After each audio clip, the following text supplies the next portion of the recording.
grants processing gov grants.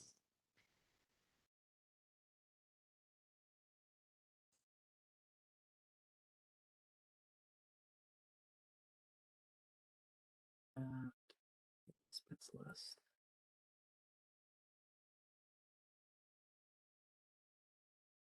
Sorry, I'm just getting myself a little set up. Okay, very cool. So yeah, thank you for all that information, Susan. Super awesome, really well done. So from the GovGrants perspective, there's just a couple of things I wanted to let you know about before we dove right in. First is in GovGrants, there is a concept of grant and subaward. So how this works is the grant acts like an overall container that contains the initial agreement that you enter into with LMG, plus any amendments that that agreement goes through. So the initial agreement is called the subaward, and the subaward goes through versions. Every time that there's an amendment, there's a new subaward that's issued with a new version number. So the initial subaward will be version 1, and that will be contained within that grant container. Then if there's an amendment to that agreement, a new subaward within that same grant will be issued in GovGrants, and that subaward will be version 2. So for every amendment that happens within that grant, all of those subawards will all be contained within the grant container. So that's essentially how that's organized in the system. So when you enter into your initial agreement with LMG, you'll receive a grant and a subaward. Most of the activities will take place on the subaward. The grant is mostly just overarching information. The subaward is where the meat and potatoes of the agreement is. That's where the budget is. That's where you're going to do your monitoring items. That's where you're going to do your post-award activities like your reimbursement requests. That's all going to live in the subaward. The grant is more just an organizational structure so we can keep everything contained in one location. So I wanted to give you that as a bit of a rundown up front, just so that way, as you're looking at GovGrants, you can understand the concept behind why there's two records for basically the same thing. So let me zoom this in a little bit because it's probably hard to see.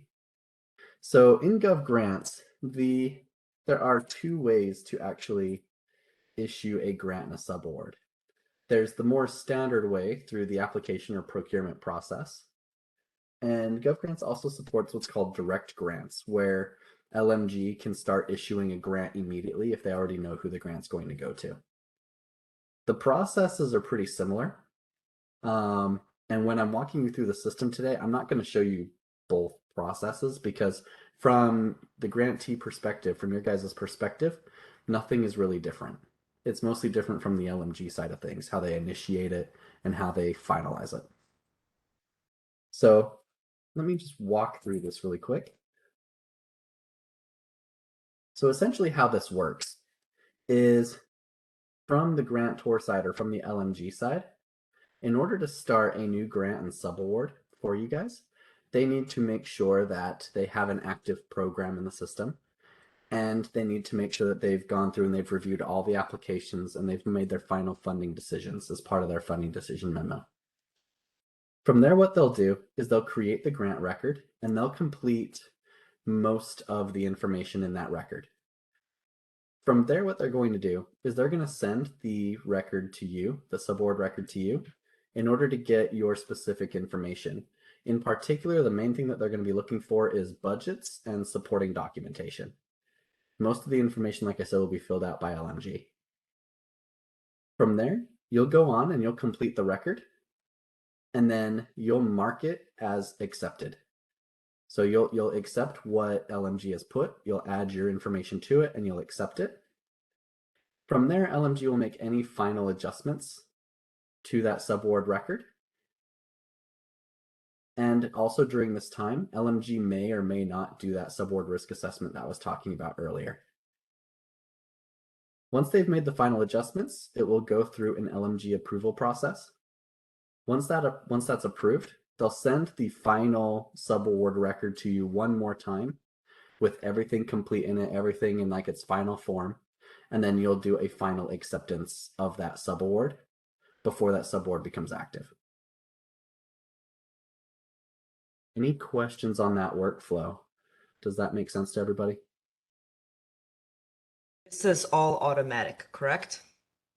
Yeah, most of it is automatic.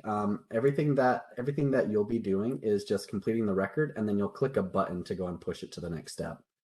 And That's then what I thought. LMG will go through and they'll fill things out, click a couple of buttons to get it through to their steps. And then when they send it to you again for that final acceptance, there will just be an accept button. You'll click that and that will mark it as accepted. Awesome, thank you. You're very welcome. So yeah, it's pretty straightforward there. Let me also just briefly walk through the subward risk assessment portion as well, since that's where it fits. It fits in the middle of that drafting process. So scrolling back up here, where I originally placed that diagram. Again, just to reiterate, this is something that LMG is going to take care of. You don't need to take any action here, but just so that way you're aware of how it works. So that way when you're viewing it, you don't really have any questions or concerns about how this assessment was done and how the score was calculated. So basically how this works is when the subaward is created and while they're in the process of drafting that subaward, so basically any time in that workflow before the subaward is active, LMG can initiate a subaward level risk assessment. And then just like with that organizational risk assessment that we went over earlier, they're going to fill out a questionnaire. There's several sections and questions in there. They'll fill that questionnaire out, and then they're going to submit it for their own internal approval process to ensure that, you know, it's not just a rogue agent going in and answering questions how they want, right? They have to make sure that it gets approved. Once that's approved, at that point, the risk assessment will be complete and it will become active, and it pertains to just that particular subaward.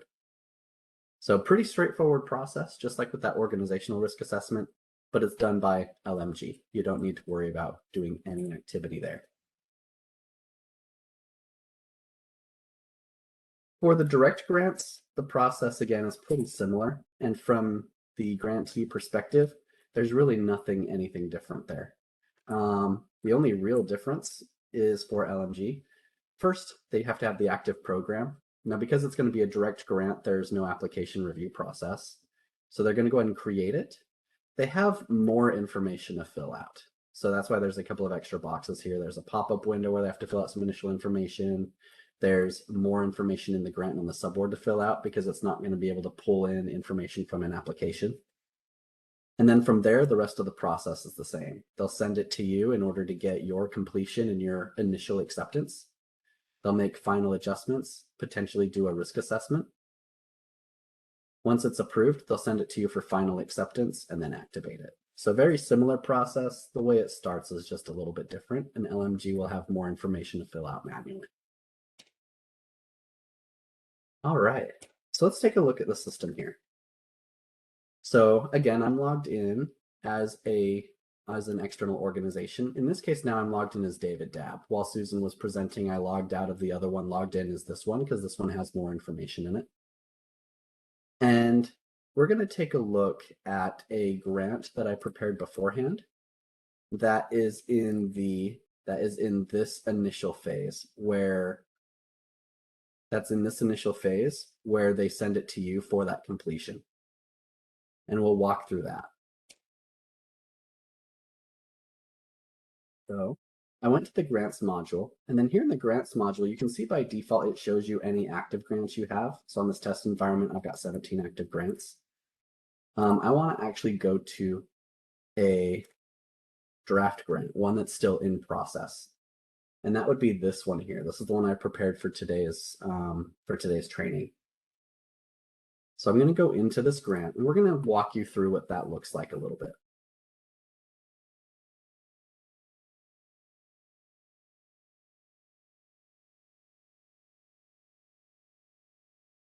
Okay.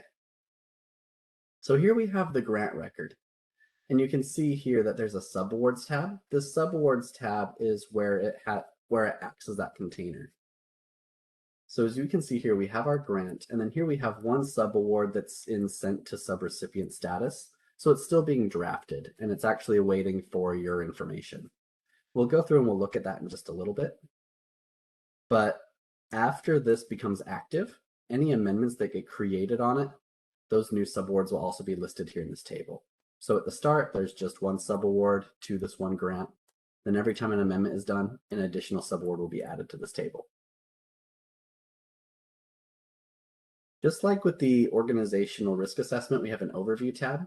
We also have the files, history, and collab tabs. I'll walk through those in a bit more detail in just a bit, but you can see that there's some consistency there. The overview tab has your overall information about the grant in it.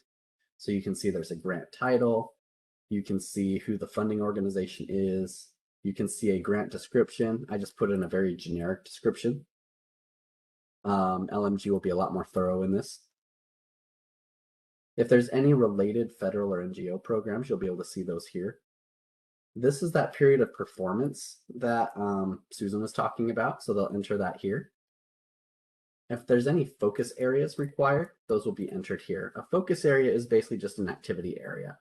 LMG doesn't always have to use focus areas, but the idea behind it is that for every focus area that LMG wants to add, your budget will be allocated towards that. So that set of budget categories that Susan was talking about, for every focus area, those budget categories will get duplicated. So that way you can budget towards each of the appropriate focus areas. This is going to be less common, but I put one here just so you can kind of see it.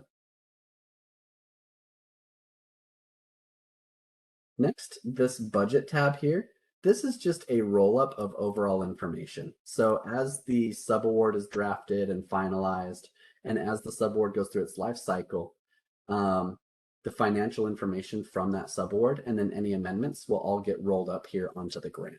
So this is just summary information. So you'll be able to see the estimated funding. Right now, nothing has been fully set up yet. We're still drafting this, but you'll be able to see the estimated funding. You'll be able to see the awarded amount to date, how much you've received so far, how much is remaining in your budget, how much your required match is, and if you put in any estimated program income, you would put that here. Awesome. Thank you for the clarification, Susan. And then here, once you've finalized your budget in the subaward, your budget will also be copied here onto the grant as well, so that way you can see it. Up next, we have the request tab. Again, this is going to get auto-populated. There's nothing for you to complete here, but this is going to get automatically populated as your activities are taking place once your subaward is active. So after your subaward is active, when you go to submit a reimbursement request, that reimbursement request will also appear here on the grant within this payment request table. Whenever an amendment request is done for your subaward agreement, those amendment requests will be listed here in this table as well. So that way you can track those. And then when it's time to close out the grant, that closeout request will be placed here in this table, in this request tab. The management tab is very similar to the request tab. For progress reports, the system's going to automatically create those based on a schedule set up in the subaward, and I'll show you that in a little bit. When those progress reports are created and assigned to you, you'll be able to see those progress reports here. When LMG decides to conduct site visits and desk reviews, you'll be able to see those here. That's it for management. Again, this is informational. There's nothing for you to fill out here. This is just going to automatically populate. So that way it's easier for you to keep track of everything that's happened over the course of this project period. Just in one location. That way you're not digging through various versions of subawards as they go through amendments to try to find particular items. Next is files. And here in files, there's a couple of additional things. First is there's this grant files area where LMG might attach some additional files for you in order for you to download and review. There's not any files that you need to attach here in particular. This is more just additional information that LMG may provide for you. Up next is what's called a supporting documents checklist. So when LMG is setting up the grant, they'll be setting up this checklist. And the idea of this checklist is this is a set of documents that LMG is either going to require or maybe suggest. They can also mark them as optional. This is essentially a set of required or optional documents that LMG will set up and say, okay, as part of your reimbursement requests, we're going to require a document, and here's a description of that document. So that way, whenever you go to submit a reimbursement request, you'll need to attach a file against that line item in order for the system to allow you to submit that reimbursement request. So LMG, for example, could say, hey, for your reimbursement requests, we'll put a line item for invoices, we'll put a line item for receipts, we'll put a line item for bank account statements, things like that. And then that way you can upload those against these line items to ensure that you have everything complete. You've got a question? Yes, and it might be for Susan and you, David, at the same time, but we have been told in a previous meeting about how to navigate ARPA funding that the supporting documentation for a transaction that comes through has to actually show a clearing of the bank as opposed to just an invoice or receipt of payment. We subaward most of our things, so we've alerted our subaward recipient that this might be the case. For some transactions, it's easier than others. For example, credit card purchases, we have to wait for that actually to come through, which sometimes is outside of the 30-day window. So I'm just saying this out loud, and I know this isn't the right place, but someone else might ask the same question. How in-depth should the supporting documentation be, or will it be notated somewhere here as to how far we should go in trying to obtain the documentation that you need? So we're going to discuss this in depth at our other session on reimbursement requests, but I'll try to briefly answer. We require proof of purchase and proof of payment documents for every cost that you bill us for. So if you are paying a subrecipient to do work, they're going to send you a reimbursement request, you're going to pay them, and once your check to them clears, then you're good. We don't have to see that the subrecipient's stuff, that's your all's job. So we're good on that, and we're gonna discuss all of that later this week and then next week. Thank you, Susan. I think that offers some peace of mind. It's not the problem, it's just a lot of tape to go through to get it that far. I appreciate it. Yeah, definitely. One thing I do recommend, and it's usually not a problem, but tell your people to cash their checks. You know, like get them in the bank, don't hang on to them. Mm-hmm. Good point. All right. So other than these supporting documents, so this was just an example for reimbursement request. LMG can set up these required or optional supporting documents for any process that takes place from the subaward onward. So you can see here, I've just put test documents as mandatory for the various areas in Gov Grants after the award goes live where LMG can potentially set this up. So they can set up mandatory documents that you'll need to submit alongside the award. When you go to accept the award, you'll need to provide these documents at that time. They can set it up there. Again, it's completely up to LMG. GovGrants only enforces it if LMG sets it up. If LMG doesn't provide anything here, then you don't need to provide anything either. They can set up required supporting documents for progress reports. They can set up required supporting documents for site visits and desk reviews, reimbursement requests, advance requests. This is a bit more rare, but advance requests if LMG decides to support. And then for closeouts, they can set up mandatory documentation at that time as well. Besides the supporting document checklist, you and LMG both have the capability to attach additional documents up here in the files, and in the subaward you'll be able to attach additional documents there if it's not in the checklist. So that way, if there's anything else that you would like to provide to LMG, or if LMG requires you to provide something else but they didn't put it into the system, you can still attach it in the files area. Finally, down here in the bottom, you and LMG both can add notes, so that way you can see what's happening between you and between what's happening at LMG as well. So if you want to add any additional notes, you can do so by just hitting add, filling out a title and description, and saving it. Very straightforward. LMG will be able to see your notes. Likewise, you'll be able to see LMG's notes. So don't put anything in there you don't want them to see.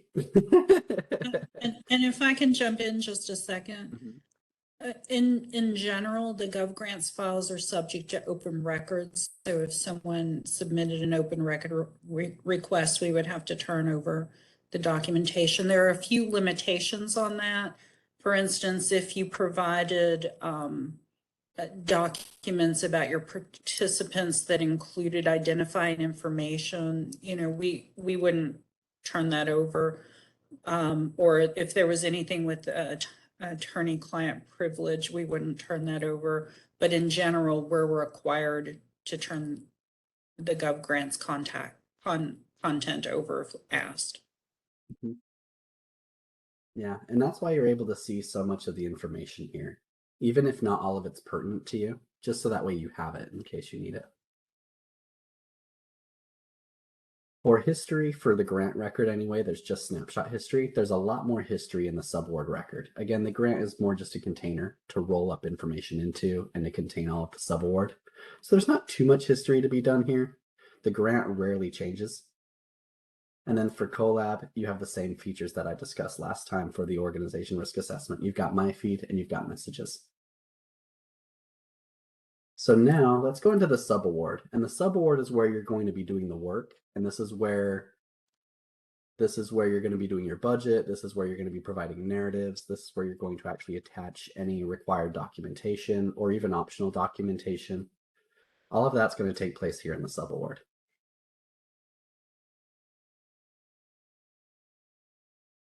Okay, so here in the subaward, you can see that it goes through that process I explained earlier. So right now, the subaward is in that created status. In particular, it's in a sent to subrecipient substatus. So it's still being drafted, which means it's still editable. From there, once you send it back to them with all of the information that you need to provide as part of the subaward record, LMG will submit it for approval. They'll approve it. And then from there, they'll send it to you once more for that acceptance. Once you accept it, they'll then be able to activate it. From there, if an amendment is required and that amendment process is completed, then the award will go into an amended status, and then the new subaward will become active with that amended, updated information. And then finally, at the time of closeout, the award will be closed as well. So that's the general process it's going to go through. It's the same thing as the workflow diagram that I showed before. It's just here on a progress bar. So here in the subaward, you also have your similar tabs. So you've got your overview, files, history, collab, so your typical stuff. And you can see here the subaward information in the overview tab. So you can see the title, you can see this is version 1, this is the initial award. You can see the subrecipient information. In this case, I'm logged in as David Dabb, who is part of Green River Area Federal Credit Union. But your organization information will be displayed there, along with your UEI from SAM.gov if you have it, your EIN number, and then if you are registering SAM.gov, what your SAM.gov expiration date is. The subaward description, it is editable for you here. I would recommend leaving it alone though. LMG will typically provide this. But if there's anything that you need to change, you can collaborate with LMG here in order to discuss that. And then if LMG is okay with it, you could potentially add some additional information here in the description. Below that, we have your contacts and key personnel. So this table here is where you'll be able to add your contacts. Contacts don't necessarily have to be users, but these are the personnel or the contacts that LMG might need to reach out to for various reasons. Whether you're the project director or manager, or whether you're an authorized signatory or a fiscal contact or a program manager or some other role that you might have, you can add the various contacts here for your organization as it pertains to this award. That way LMG knows who to reach out to for various questions or concerns. And then down here, we have your place of performance.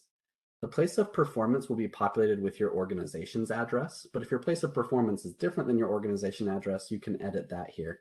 So that way it is the location where you're actually going to be doing the work. Does it have room for 2 locations or more? Not at the moment. That said, one way to get around that is you would put the primary place of performance here. And then if you need to, on your organization profile, there is an additional section there in order to add additional addresses. And then in the description or in Collab or something, you can point LMG to that and say, hey, this is the primary place of performance. go to our organization profile, and these additional addresses that I've added to the organization profile are also in use in the subaward. So that's one way to get around it. But that's good feedback. Maybe that's a good thing that we could enhance in the future and allow you to put multiple addresses here. Yeah, any recipient that has more than one site is going to want to maximize any program, especially if funds are programmatic. So for that, I mean, we're at 2 now, but we'll foresee going to 3 soon. So it's a matter of just operational efficiency. Oh yeah, definitely. Definitely. So yeah, that makes a lot of sense. I can send this back to the development team and we can see about doing a potential enhancement there. That will make it a little bit easier. That way you don't have to go back and forth between your organization profile and the subaward. Cool. Up next, we have our budget tab here. So this is where you're going to want to enter your budget information. And up here at the top, you can see your project period. And then you'll be able to see your budget period up here in the header with the end date here. Again, this is something that LMG will set. You don't need to set this.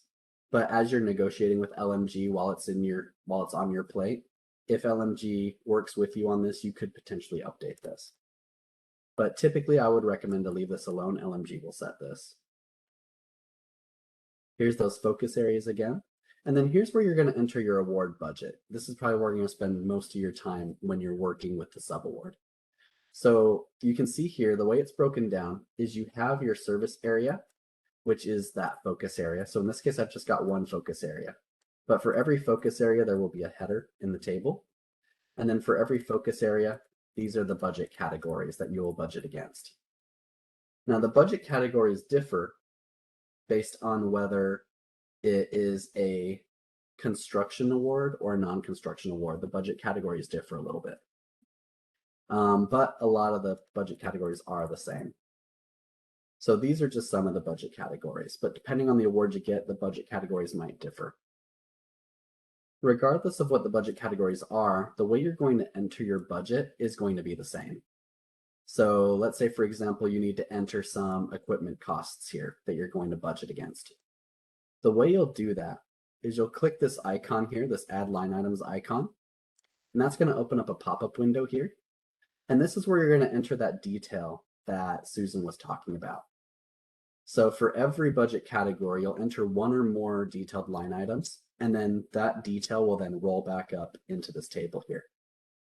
So you'll just click new here, that will add a row to the table. And then what you'll do is you'll enter the title, right? So in Susan's example, she said, laptops. So laptops, and then in the narrative, she wanted you to explain exactly what it was for, right? So 5 laptops for 5 employees at $700 each. And then you'll put your award budget here. So that's $3,500. And then if there's any cash match requirements or non-cash match requirements, you can enter that match information here. So let's say, for example, you are going to go ahead and match against this. We'll say you're going to match 1,000 in cash, maybe 500 in non-cash. And then if you have any additional leverage, you can track that here, but leverage is not mandatory.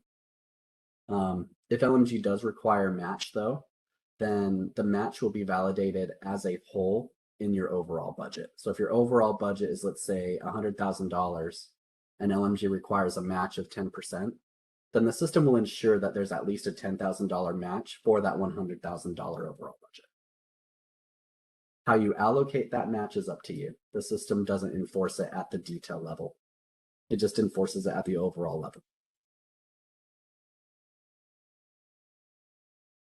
From there, once you've added all the rows you need to add, so you can add as many rows as you need to.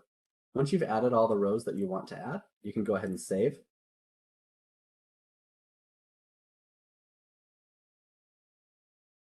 Once that's saved, there it goes. You can close the pop-up window and the table will refresh and you can see your budget here. So if you enter multiple line items, they will all just be combined together.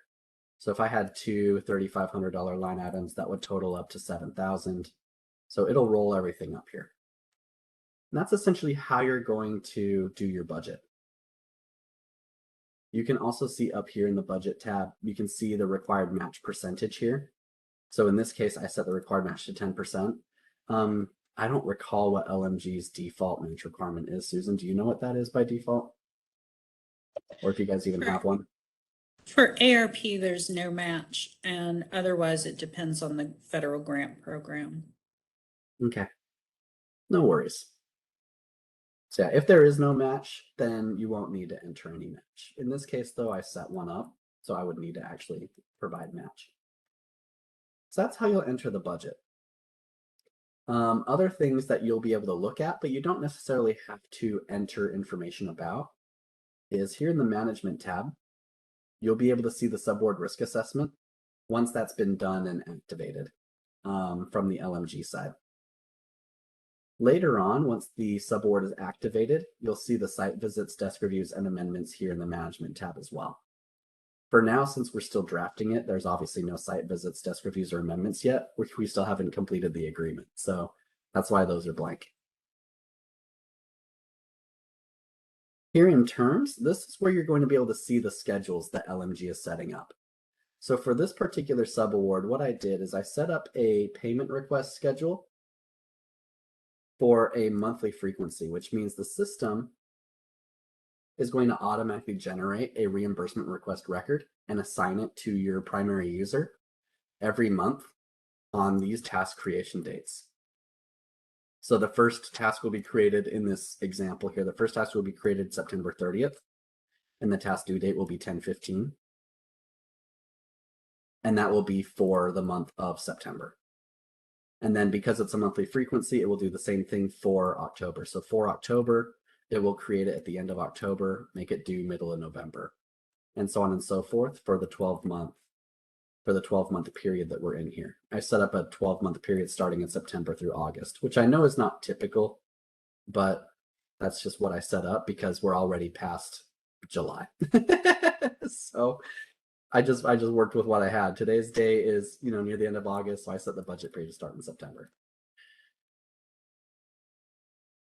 So yeah, whenever the task creation date comes up, the system will automatically create and assign a reimbursement request for you. You'll just need to fill it out and submit it back to LMG, and we'll cover that in the reimbursement training. For the progress report schedule, it's the same basic idea. So what I did here is I set up a quarterly frequency in this case. And then based on that, the system generated this schedule here for progress reporting. So you can see from the start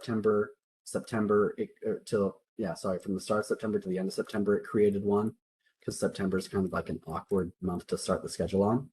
And then from October to December, from January through March, April through June, and July through August.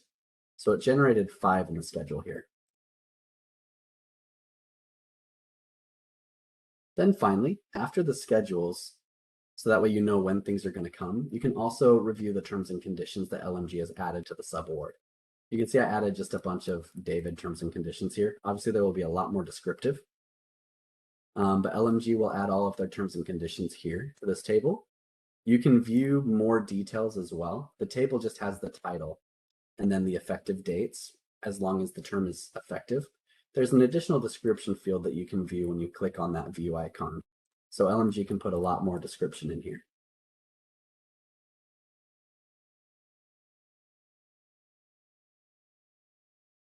Up next is performance. Once the subaward is active and the progress reports get created based on that schedule, those progress reports will be housed here. Goals and objectives you don't really need to worry about. That's more of an LMG thing. So I'm just going to skip over that. And then the key performance indicators that Susan was talking about, they will be located here. So LMG will add 1 or more key performance indicators that they're planning on tracking in the subaward. And as part of your progress reports, you'll report against these key performance indicators. So LMG will set a target. I set 100 in this case of a number of whatever David's KPI is. I set a target of 100. And as you work on your progress reports, you'll report on the actuals. So as you're working on that program, you're doing the work, you're going to be tracking metrics. You'll report on those metrics as part of your progress reports. That way LMG can see how things are going. And if you're struggling, they'll be able to catch that relatively quickly and maybe they can jump in and help you out. For files, you can see that the supporting document checklist shows up. And in the grant, LMG set up that there was a required document for the award, or at least I set it up, that there was a required document for the award. You can see that that shows up here. And when LMG sets up those supporting documents, they can provide a template for you. So that way you can click this and it will download the template. In this case, it's just a test PDF. But you'll be able to download the template. So that way, if LMG has a specific format they want you to use, they can provide you with that as a template. You can download it, fill it out, and then re-upload it using this icon here to reattach it back up.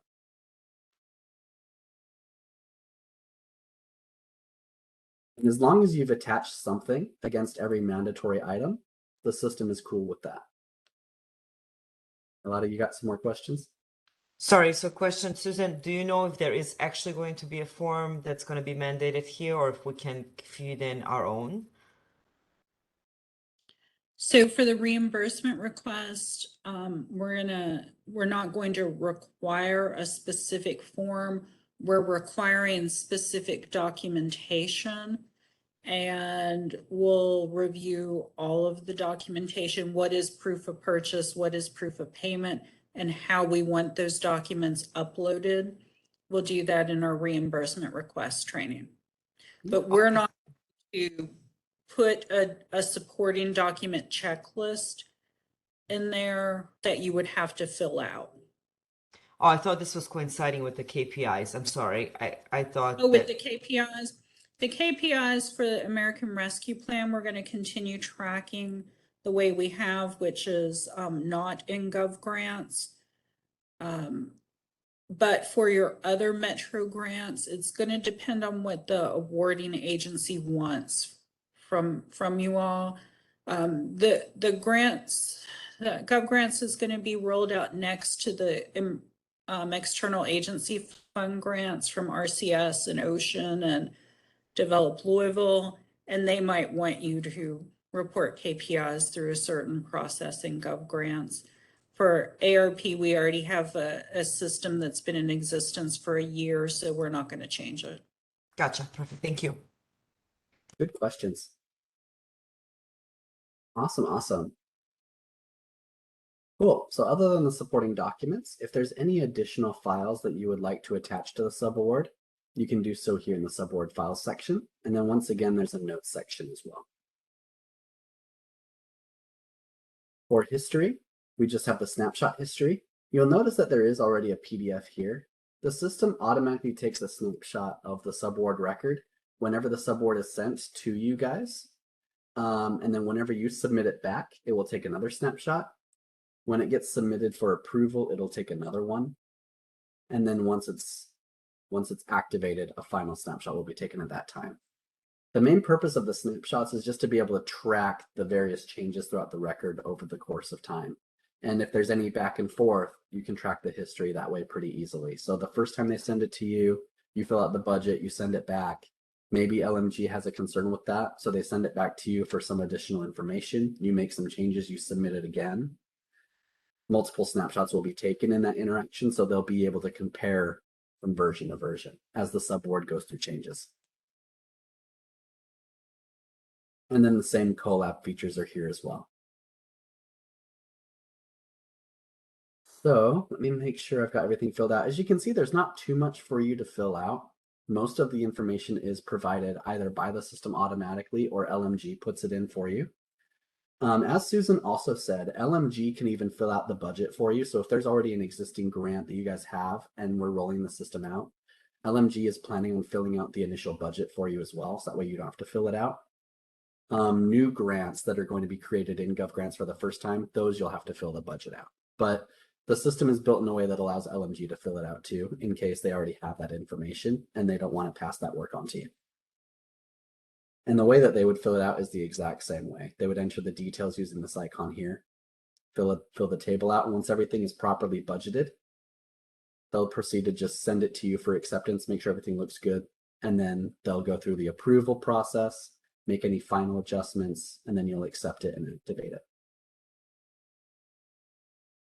In this case here, I'm just going to leave the budget as is. I know it's extremely simple. Obviously, you need a lot more budgeting prowess here. You need a lot more line items, a lot more complex of a budget. I'm just going to leave it here though. What we're going to do is we're going to go ahead and save.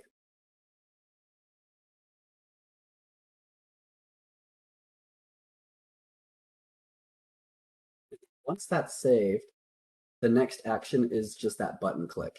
So if you accept all of the subaward information as it is now, you can go ahead and hit accept. You can reject it, and that will send it back to LMG, so that way LMG can make additional adjustments, and then they'll send it to you for acceptance again. In this case, we're going to play nice. We're going to go ahead and accept it.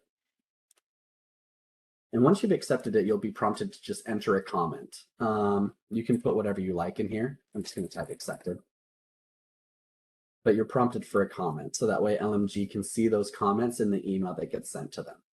So whenever an action is performed that pushes a record through the workflow, whether LMG sends the subaward to you or whether you're submitting it back to them, emails and pending tasks always go out.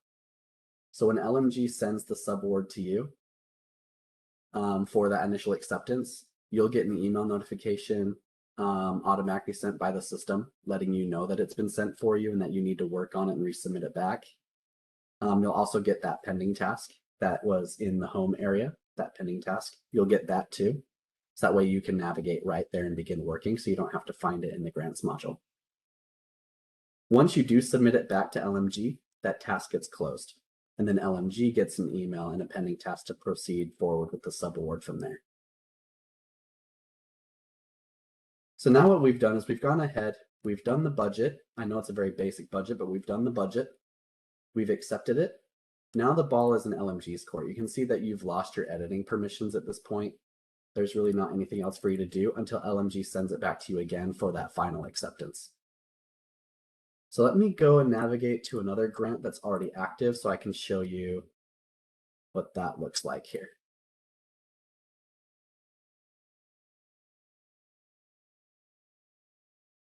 So here we have one that's gone through LMG approval. It's already gone back to you guys, the grantees. You've accepted it. It's now currently active. So once it's accepted, you'll be able to view the NOGA here. Unfortunately, on this test environment, it's not working. This is just a test environment, but on production, you'll be able to see the NOGA here, where you'll be able to actually download the contract that you're signing. So Susan went over in the PowerPoint all the various parts of the contract, the various sections. You'll be able to download that using this View NOGA button here. And you can see that once it's activated, there's another tab that gets added, and this is the Actuals tab. So we have the budget here, and in this case, again, it's a pretty simple budget that I put together. But we have the budget, and then here we have the actuals.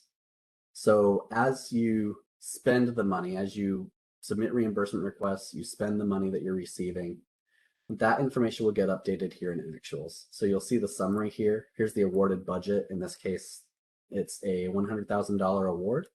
So far, we haven't spent anything yet. There's no payment requests yet, no reimbursements. So that gives you a balance of $100,000. Nothing's been spent yet. If advance is supported, you'll see these advance fields as well. And then these are the reimbursement amounts. Typically, the reimbursement amount, as long as there's no advance, will match the budget. So you'll reimburse up to your budget, and then as you reimburse, this balance will go down. And then as you report your matching, your match values will go up. And all of that is going to be captured in the reimbursement requests here, which we'll cover in our next reimbursement training session. And as all of this is updated, this payment summary will also get updated as well. So here you can see what your awarded budget was. As you do your reimbursement requests, and as those reimbursement requests get approved by LMG, you'll see the expenditures update here. And then the percent of budget spent will update automatically as well. So as you spend, this expenditure percent will go up. The balance will then go down, so that way you know how much money you have left. And then again, if there's any advance, we have some advance columns here. Based on how much you've spent versus the amount of advance you're applying, your reimbursement amount may change. And that gives you your reimbursement balance. And then if there's any program income that you need to report, you'll be able to report that as part of your reimbursement requests, and that will be tracked here. And then your match information is tracked here at the end. So as you can see, there's a lot of data here in the subaward record, a lot of things that will be happening over the course of the subaward lifecycle, especially now that it's active. You'll do the reimbursement requests as per the schedule, you'll do the progress reports as per the schedule. As you submit those, the subaward record will continually be updated based on that information. And if anything needs to change, amendment requests can be initiated here within the management tab. Now that it's active, you see this new button down here. You guys will have access to various amendment request types that you can initiate. So that way you don't need to ask LMG to initiate them. LMG has access to those same types, plus a couple of additional ones that only they can initiate. I can show you just a brief example of some of the amendment request types that you can initiate. That way, as things need to change, because, you know, occasionally things do need to change. You can create budget period change amendments. These are for extending or pulling back that period of performance. So typically your period of performance is going to be 12 months, but if you need like a 6-month extension, a budget period change is how you would do that. You can do a budget redirection amendment. This is where you need to move funds from one budget category to another. So if you've budgeted $100,000 in salaries, but for some reason you don't need to pay that to all the personnel and you need to move some of that money to another category, budget redirection is how you would do that. Carry forward is something that you're probably not going to use. This is something that LMG is not really going to support, so I'm not going to talk about that. The next one is key personnel change. The idea behind key personnel change is as people come and go in your organization, you'll need to update that contacts table. This key personnel change is what's going to allow you to do that. And then finally, the scope of work change. This is going to allow you to update the key performance indicator targets as you negotiate that with LMG. You'll be able to update the key performance indicator targets, update the subaward description in order to update the scope. And then LMG will also be able to use this as an opportunity to update the terms and conditions if they need to. So those are the amendment types that you have access to immediately where you don't need to ask LMG to initiate it. For other types of amendments like additional funding or reduced funding, LMG will have to initiate those. And then for award renewals, LMG will have to initiate those as well. Basically everything there is about the subaward record. I know that there's a lot of information. I fire hosed a whole bunch of information at you. Like Susan said, though, we're available anytime for questions. If you want to email me questions, or if you want to email Susan, Susan can forward them to me. Anytime you guys got questions, I'm always happy to help. Susan's happy to help as well. She's awesome that way. So is Dan. He's pretty awesome too. So I know I fire hosed a bunch of information at you, but hopefully this was helpful.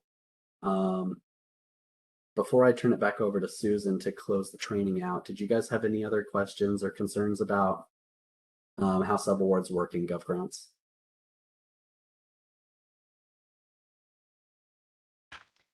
I think the only thing for us will be, and I don't know who will answer this question, but just like I had the question with the APIs earlier, and I found out there's another system for tracking, is what lives in what system and what we're responsible for. Because when I look at the extent of the system and what it's capable of doing, and thinking of the grants that we have, because it's not just one, I foresee at least 2 people being in the system at minimum monthly.